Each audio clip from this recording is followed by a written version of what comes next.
성부와 성자와 성령의 이름으로 말씀드립니다. 네, 한 주 동안 잘 지내셨나요? 마리아 교님이랑 저랑 둘이 이렇게 예배를 드리니까 좀 낯설기도 하고 좀 어색하기도 한데요. 네, 주님의 말씀을 사모하시고 또 주님을 사랑하시고 또 주님의 말씀을 갈망하면서 여러 가지 어려움 가운데서도 이렇게 주님의 집에 오셔서 주의를 지키시는 마리아 교님을 사랑하고 축복합니다. 네, 오늘 우리에게 임한 하나님의 말씀이 오늘 주님께서 축복해 주신 것처럼 우리 삶에서 풍성하게 열매 맺고 그것을 통해서 우리의 삶이 충만해지게 되기를 간절히 바랍니다. 주님께서 언제나 넘치게 채워주시는 그 은혜가 오늘 예배 가운데 함께 하신 우리 마리아 고님과 또 저에게도 넘쳐나게 되기를 간절히 기도합니다. 그리스도의 특징 중에 하나는 눈에 보이지 않는 것이 보이는 것보다 더 중요하다. 그래서 보이지 않는 것을 우리가 믿는다고 하잖아요. 믿음은 보이지 않는 것을 바라보고 믿고 그런 걸 통해서 바로 성취하는 것, 그것을 내 축복으로 만들어내는 것이 바로 믿음이라고 표현할 수 있겠습니다. 그런데 보이지 않는다고 말하는 것보다는 좀 더 엄밀히 말해본다면 자세히 봐야만 보이는, 감추어져 있는 그것들을 우리가 보고 믿고 그 믿음을 통해서 성취하는 그것이 바로 그리스도 신앙의 한 특징이 아닐까 생각하게 됩니다. 그런 의미에서 오늘 읽은 창세기의 이야기는 그런 우리의 신앙의 태도, 신앙의 이야기를 잘 보여주는 것 같습니다. 장자권이라는 것이 눈에 보이지 않는 거죠. 실체하지 않고 보이지 않는 그런 장자권을 에사오는 그냥 쉽게 생각했고 야곱은 그것을 중요하게 여겼다고 성서는 오늘 이야기하고 있습니다.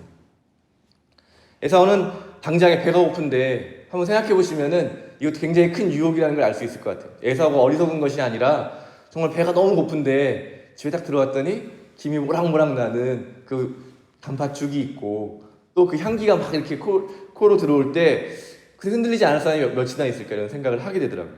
근데 야곱이 요청을 하는 거죠. 장자권을 주면 이 음식을 주겠다. 에사오는 그냥 가볍게 그 장자권을 그 야곱에게 주는데요. 그것은 부족하다. 맹세를 해라. 막 이렇게 야곱이 집착을 하는 모습을 보는데요. 에사오는 사실 태어날 때부터 자기가 장자였기 때문에 이 장자권이 그냥 자기의 권리인 거죠. 늘 첫째 아들로 항상 더 먼저 받고 둘째는 근데 이 쌍둥이니까 사실은 똑같은 나이인데 장자기 때문에 특별한 권리로 받는 게 많잖아요. 마리오님은 몇째세요? 형제 중에? 막내세요. 또 막내가 주는 특권이 있잖아요. 그죠? 첫째가 받는 특권이 있고 막내가 받는 특권이 있는데 그래서 에사오는 장자의 권리라는 것이 그냥 늘 자기에게 있다고 생각하는 거죠.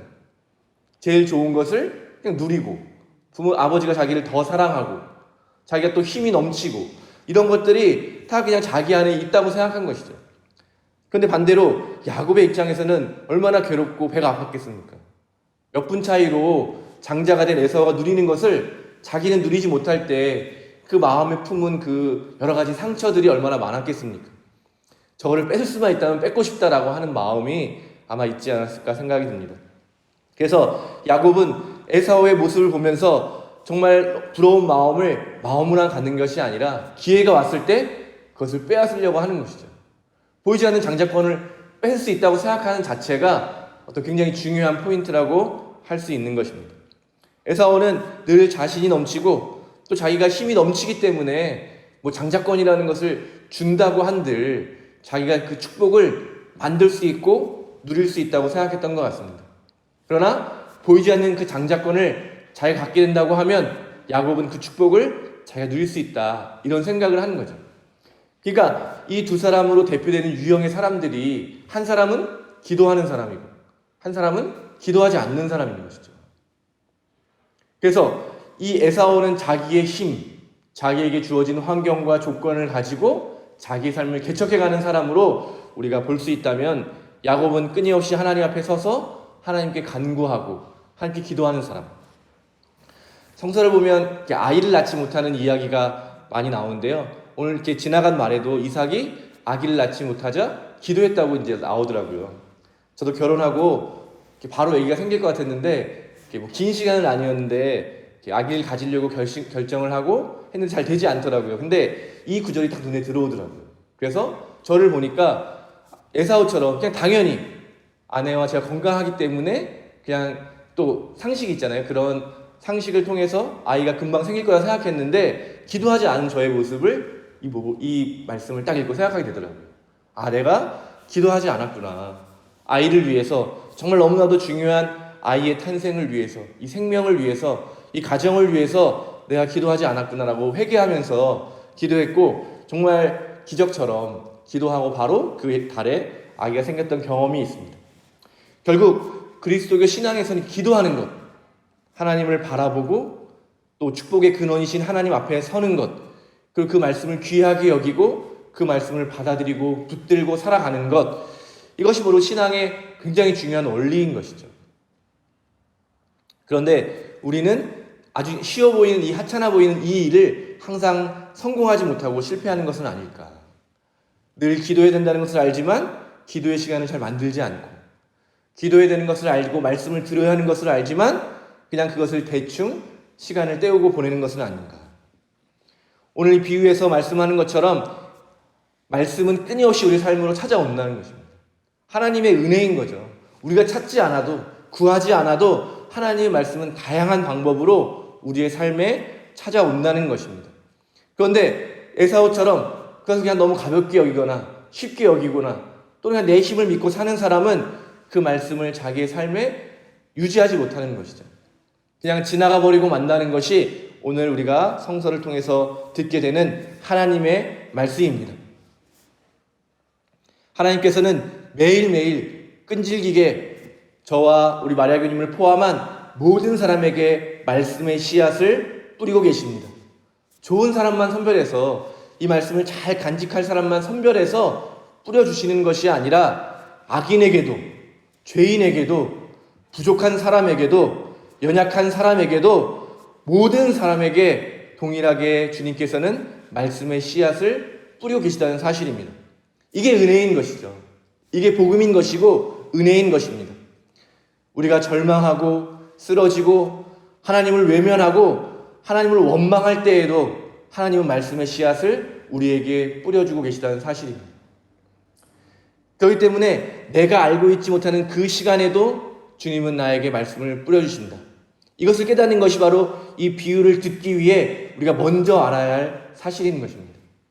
그렇기 때문에 내 마음의 상태가 좋은 밭이 아니라고 하더라도 하나님의 말씀은 떨어진다. 그 내가 말씀을 붙잡을 때 그때 비로소 내가 어떤 밭인지가 드러나게 되는 것이죠. 길바닥인지 돌밭인지 가시덤불인지 아니면 좋은 밭인지는 그 씨앗이 밭에 떨어지기 전에는 알 수가 없는 것입니다. 스스로 나를 그냥 나는 좋은 밭이 아니야 이렇게 말할 것이 아니라 말씀을 통해서 그것이 드러나야 되는 것입니다. 그런데 보면 정말 꽃이 피어나지 못할 것 같은 그런 곳에서 꽃이 피어나잖아요. 험한 바위 안에서도 피어나고 정말 심지어는 아스팔트를 뚫고도 새싹이 나는 그런 사진을 보게도 됩니다. 결국 내 마음의 상태가 좋지 않을지라도 그 말씀을 붙들고 늘어지게 될 때, 야곱이 나중에 다시 자기 고향으로 돌아올 때 약복강에서 씨름을 하잖아요. 그것처럼 끈질기게 붙들고 늘어지면서 나를 축복해주지 않으면 놓아주지 않겠다라고 하는 게 야곱의 고백이었는데요. 그런 야곱처럼 보이지 않는 그 하나님의 말씀을 붙들고 늘어지고 계속해서 그것을 붙들고 늘어질 때 결국 야곱 같은 정말 남을 속이기 좋아하고 축복을 받기 원하는 그 정말 좋지 않은 밭에 떨어진 말씀도 축복으로 변하게 된다라고 하는 것이 말씀의 이야기인 줄로 믿습니다. 누가 보이지 않는 하나님을 바라보면서 내 앞에 삶에 주어진, 오늘 예수님께서 말씀하신 것처럼 그 말씀 때문에 박해를 당할 때 누가 보이지 않는 말씀 때문에 그 보이지 않는 말씀이 이루어질 열매를 보고 또 보이지 않는 하나님을 보고 그 박해를 이겨낼 수 있겠습니까? 그 어떤 사람이 재물의 유혹 앞에서 어떻게 그 보이지 않는 하나님의 말씀이 주는 그 축복을 보고 그것을 이겨내겠습니까? 말씀을 붙들고 말씀을 사모하고 말씀을 사랑하지 않는 사람이 어떻게 그 모든 것을 이겨낼 수 있겠습니까? 역설적으로도 우리가 말씀의 열매를 맺기 위해서는 그 말씀 앞에 나아가서 머물고 그 말씀을 붙들고서 그 말씀이 주는 축복을 누려봐야만 이것이 더 중요한 거구나, 이것이 더 귀하구나, 이것이 더 소중하구나 라고 하는 것을 한 번이라도 깨닫게 돼야지만 내 삶에 박해가 찾아오거나 내 삶에 유혹이 찾아올 때도 그 말씀의 힘으로 그것을 이겨낼 수 있지 않을까. 결국 이것이 내 마음이 아직 부족하더라도 우리는 주님 앞에 나아갈 수 있고, 또 그런 우리 앞에 주님은 동일하게 은혜와 또 말씀을 부어주신다는 사실을 기억하면서 매일 꾸준히 하나님 앞에 멈추고 머무르시는 저와 여러분이 되기를 바랍니다. 단 한 번 그 씨앗이 잠시라도 싹을 틔워내고 꽃을 피워내고 열매를 맺게 되는 그 기쁨을 맛보게 된다면 그때는 우리는 더 큰 우리 삶에 숨겨져 있는 더 큰 축복을 볼 수 있는 눈을 갖게 되는 것입니다. 그래서 기도하는 사람들이 점점 얻게 되는 축복이라고 하는 것이 말씀을 사모하고 기도하고 묵상하면서 그 말씀을 열매 맺는 사람이 받게 되는 그 놀라운 축복 중에 하나가 깨어남과 알아차림이라고 하는 것입니다. 아까 처음에 제가 말씀드렸던 것처럼 자세히 보아야만 드러나는 하나님의 그 말씀과 축복을 깨닫게 되는 거죠. 이미 내 삶에 이미 와 계셨구나. 이 복잡하고 어지러운 것 같은 정말 힘들고 어렵게 살고 같은 내 삶에도 하나님의 축복이 늘 함께하고 있었구나라고 깨닫고 알아차리는 축복이 기도하는 사람에게 주어진다는 것입니다. 그럴 때 어떻게 되겠습니까? 그 말씀이 어디에 있는지 점점 깨닫게 되면서 말씀의 능력으로 가시덤불도 걷어내고 돌밭의 돌도 이렇게 캐내고 또 길바닥도 점점 밭으로 읽어낼 수 있는 그 힘이 생겨나지 않겠습니까? 성서에서는 그래서 좀 심하다고 할 수 있겠지만 누구든지 있는 사람은 더 받아 넉넉해지고 없는 사람은 있는 것마저 빼앗길 것이다라고 이야기하고 있는 것입니다. 기도하는 사람은 점점 풍성해지고 풍성해서 좋은 밭이 되지만 아무리 하나님 말씀을 많이 받은 사람도 그것을 집중하고 사모하고 갈망하지 못한 자면 어느새 모두 사라져버리고 죽어버리는 그런 것을 경험하게 된다는 것입니다. 오늘 창세기의 이야기를 보면 그 작은 눈에 보이지 않는 것 같은 작은 하나의 그 차이가 큰 변화를 이끌어내는 것이죠. 야곱과 에사우는 둘 다 큰 민족을 이뤘지만 하나님과 동행하면서 하나님의 뜻을 그 안에서 이루어갈 뿐만 아니라 그 하나님의 말씀을 세상에 증거하는 그런 축복은 바로 야곱의 후손들인 이스라엘이 받았습니다. 큰 민족이 되고 큰 성공을 거두고 내 삶이 만족스러운 그런 모습이 되는 것이 그리스도에서는 축복이라고 말하는 것이 아닙니다. 하나님의 뜻이 내 안에서 이루어지는 것, 박해를 이겨내고 감당할 수 있는 그 믿음을 내가 가지게 되는 것, 내가 바로 축복의 근원이고 내가 바로 그런 구원의 근원이라는 것을 깨닫고 이뤄낼 뿐만 아니라 내 주변 사람들에게도 이 축복을 나누어주는 삶, 이것을 진정한 축복이라고 성서와 그리스도교는 이야기하고 있는 것입니다. 세상의 성공이 아니라 하나님께 욕심내는 교우님 되기를 간절히 바랍니다. 세상의 풍요가 아니라 하나님의 말씀을 갈망하시기를 간절히 바랍니다. 오늘 눈에는 잘 보이지 않지만 중요한 것들이 있다. 그것을 알아차리고 깨닫는 은혜가 먼저 저와 여러분에게 있기를 간절히 바랍니다. 그래서 야곱처럼 눈에 보이지 않는 것을 붙들고 움켜쥐는 그런 교우님 되시기를 간절히 바랍니다.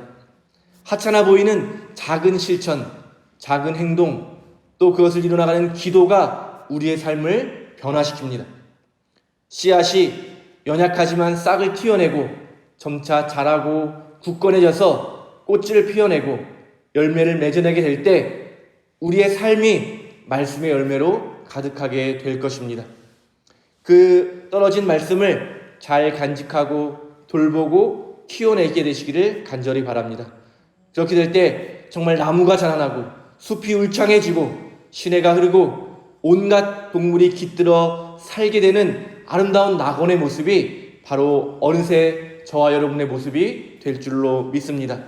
오늘 결단하시고 말씀을 붙드시고 기도의 시간을 여러분의 삶의 시간에 만드시고 하나님을 붙드시고 하나님을 갈망하시고 하나님을 더 깊이 사랑하시는 그런 마리아 교우님 되시기를 주님의 이름으로 축복합니다. 성부와 성자와 성령의 이름으로 말씀드렸습니다.